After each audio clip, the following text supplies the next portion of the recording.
screen. Right, yep. Oh, and spotlight F5.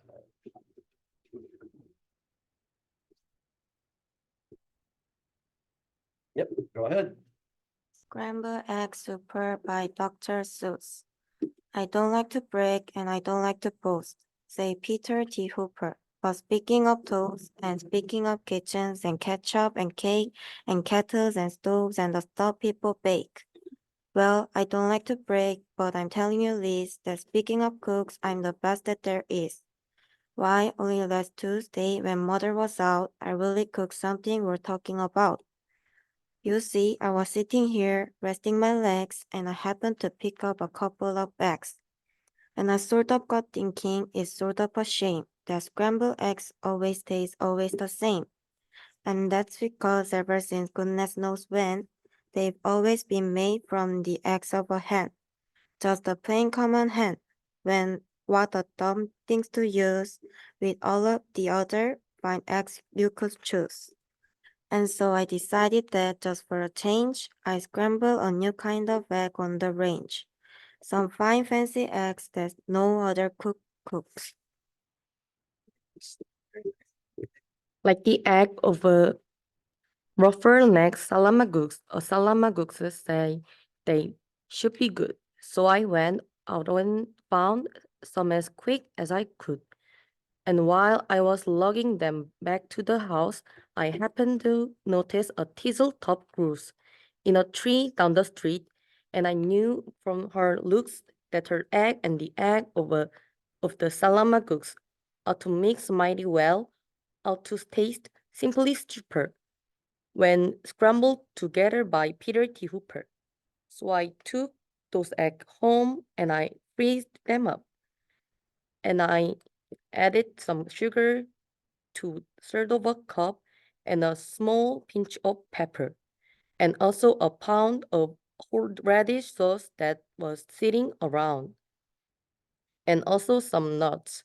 Then I taste the stuff, and it tastes quite fine, but not quite fine enough to make that the best scramble that's ever been made. A cook to have to has to cook the best egg ever laid. So I drove to the country quite rather far up out, and I studied to birds they were fleeting about.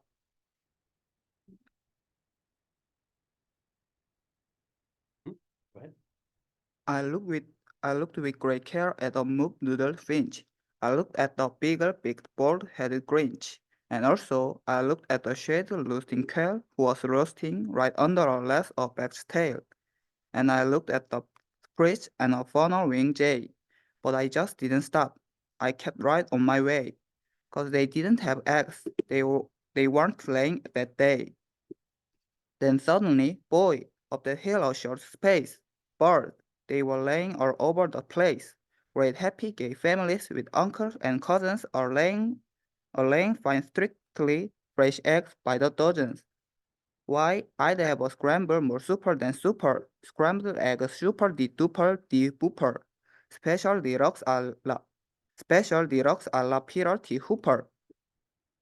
I picked out the egg in the most careful way. I only picked those that I knew were grade A. I only took eggs from the very best force. So I didn't take the egg from the twiddler ores. Cause I knew that the egg from those fellows who twiddle tasted sort of like dust from inside a best fiddle. Nice.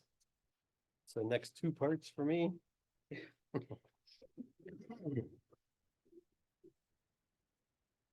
Oh, my favorite part. I went for the kind that were mellow and sweet, and the world's sweetest eggs are the eggs of a queet, which is due to those very sweet trout which they eat. And those trout, well, they're sweet because they only eat wogs. And wogs, after all, are the world's sweetest frogs. And the reason they're sweet is whenever they lunch, it's always the world's sweetest bees that they munch. And the reason no bees can be sweeter than these, they only eat blossoms off bezelnut trees. And these bezelnut blossoms are sweeter than sweet, and that's why I nabbed several eggs from the queen. But I passed up the eggs of a bird called a strudel, who's sort of a stork, but with fur like a poodle. For they say that the eggs of this kind of a stork are gooey like glue, and they stick to your fork. And the yolks of these eggs, I am told, taste like fleece, while the whites taste like very old bicycle grease. The places I hiked to, the roads that I rambled, to find the best eggs that have ever been scrambled. I hunted new birds along wild tangled trails, through gullies and gulches, down dingles and dales.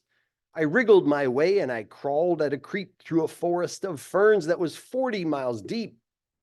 And I mushed through the brush till I found a fine quigger whose eggs are as big as a pinhead, no bigger. Then I went for the eggs of a long-legged quang. Now this quang, well, she's built just a little bit wrong, for her legs are so terribly, terribly long that she has to lay eggs 20 feet in the air, and they drop with a plop to the ground from up there. So unless you can catch 'em before the eggs crash, you haven't got eggs, you've got long-legger hash. Eggs I'd collected 302, but I still needed more, and I suddenly knew that the job was too big for one fellow to do. So I telegraphed north to some friends near Fazol,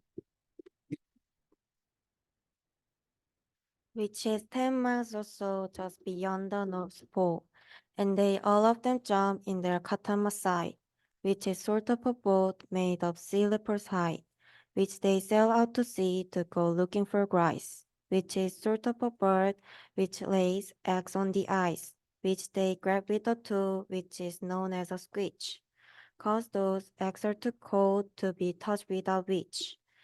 And while they were sending those eggs, I got word of a bird that does something that's almost unheard of. It's hard to believe, but this bird called a pet lays eggs that are 3 times as big as herself.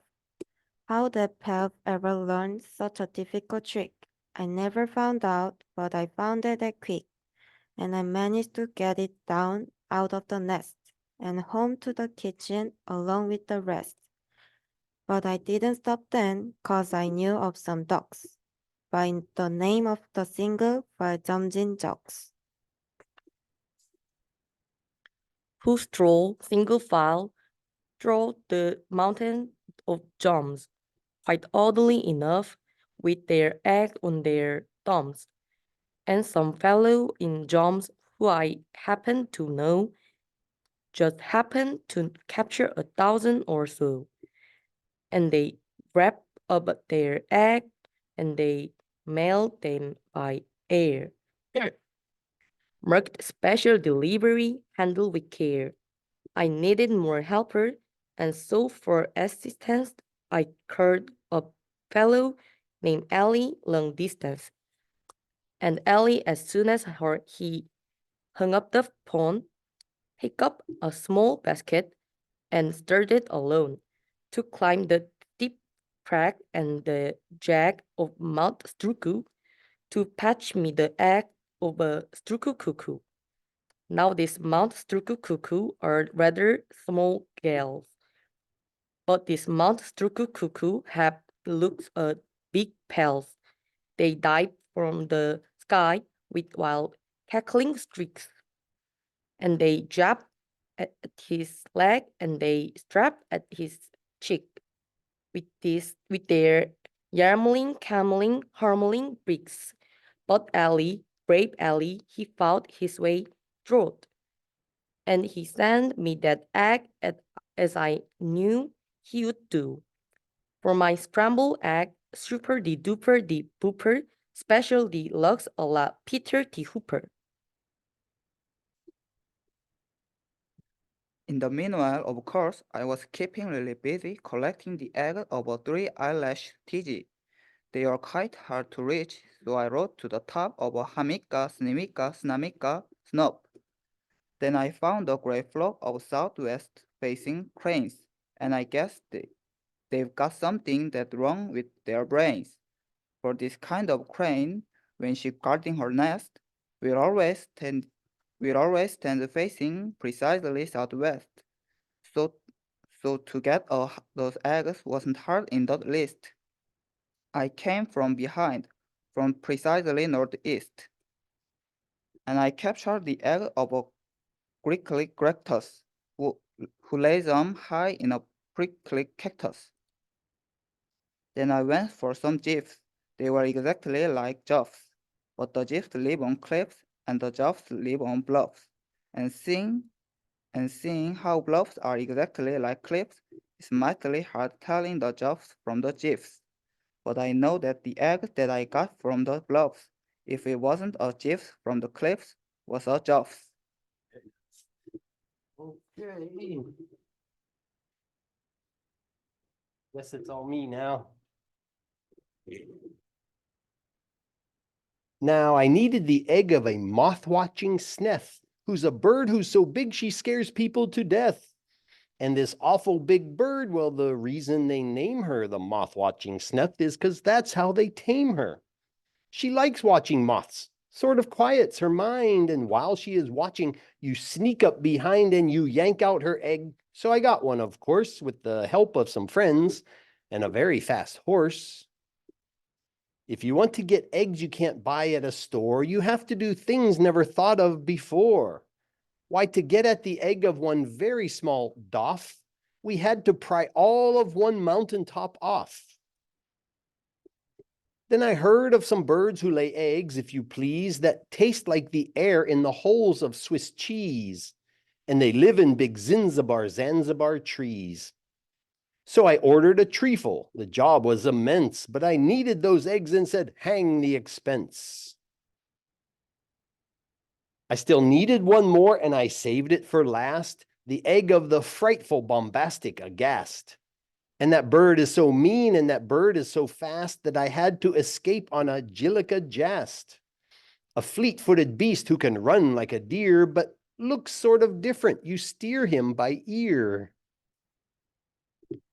All through with the searching, all through with the looking, I had all I needed, and now for the cooking. I rushed to the kitchen and the place where I'd stacked them. I rolled up my sleeves, I unpacked them and cracked them and shucked them and chucked them in 99 pans. Then I mixed in some beans, I used 55 cans. Then I mixed in some ginger, 9 prunes and 3 figs, and parsley, quite sparsely, just 22 sprigs. Then I added 6 cinnamon sticks and a clove, and my scramble was ready to go on the stove. And you know how they tasted? They tasted just like, well, they tasted exactly just like Scrambled Eggs Super de Duper de Booper Special Deluxe a la Peter T. Hooper. All right, very good job, guys, very good. Have a seat.